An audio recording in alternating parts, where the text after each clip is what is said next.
Қайырлы күн достар, каналыма қош келдіңіздер.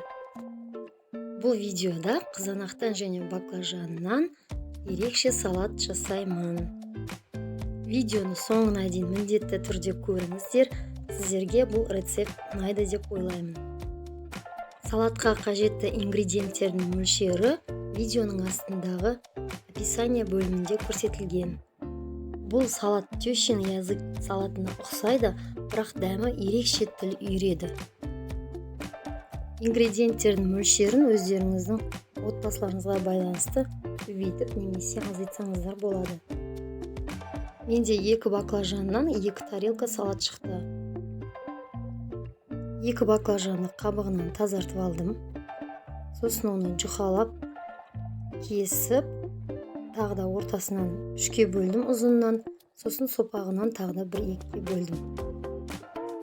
Туралған баклажандарды бір ыдысқа салып, үстіне тұз сеуіп, тұзының неғұрлым ашты болса, соғұрлым баклажанның піскен кезде дәмі тәтті болады.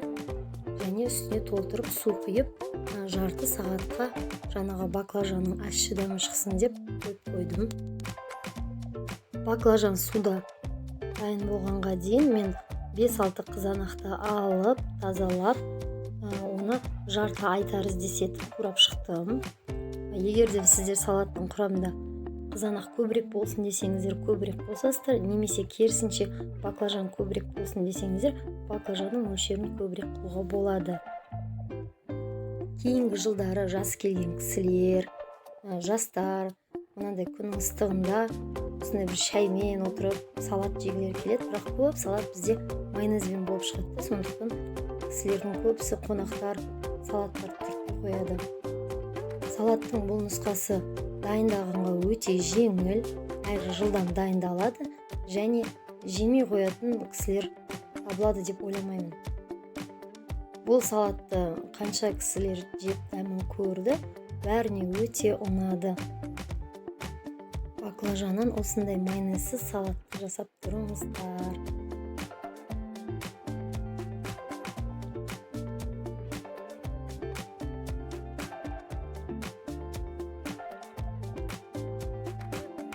Және де бір қызыл болгар бұрышы және бір көк болгар бұрышын жұқа соломка қылып турап алып қосамын.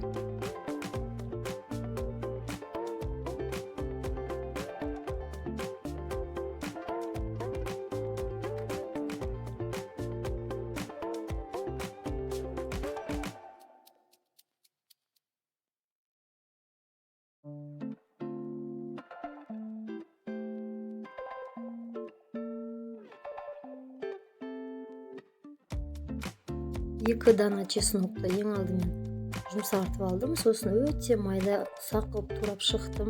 Сіздер қаласаңыздар, пышақпен емес, арнайы чеснок езетін затпен чеснокты майдалап алсаңыздар, немесе үккіштен үксеңіздер де болады.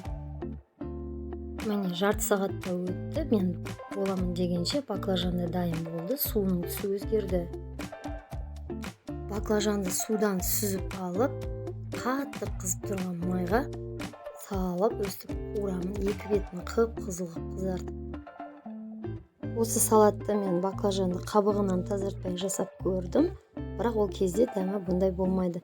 Яғни баклажанның қабығы қатты, дәмі ащы болып шығады. Жақсылап өстіп екі бетін қызартып, немесе қоңыр қуырып аламын да, сосын сүзіп аламын.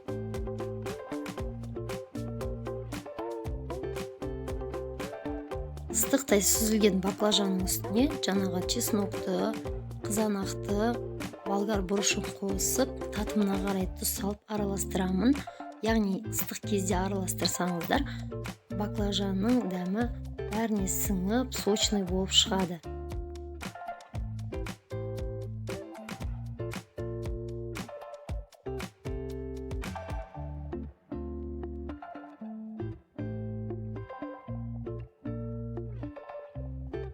Салатты араластырып болғаннан кейін жарты сағатқа тоңазытқышқа қойып қоямыз. Жарты сағат уақытында ингредиенттердің дәмі, солғы шығып, бір-біріне сіңіп, ерекше дәмге ие болады.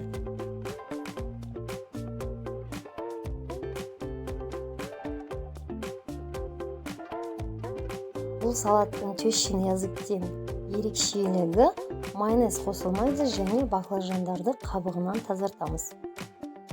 Салат дайын болып қалды. Өте жеңіл әрі тез дайындалатын салат.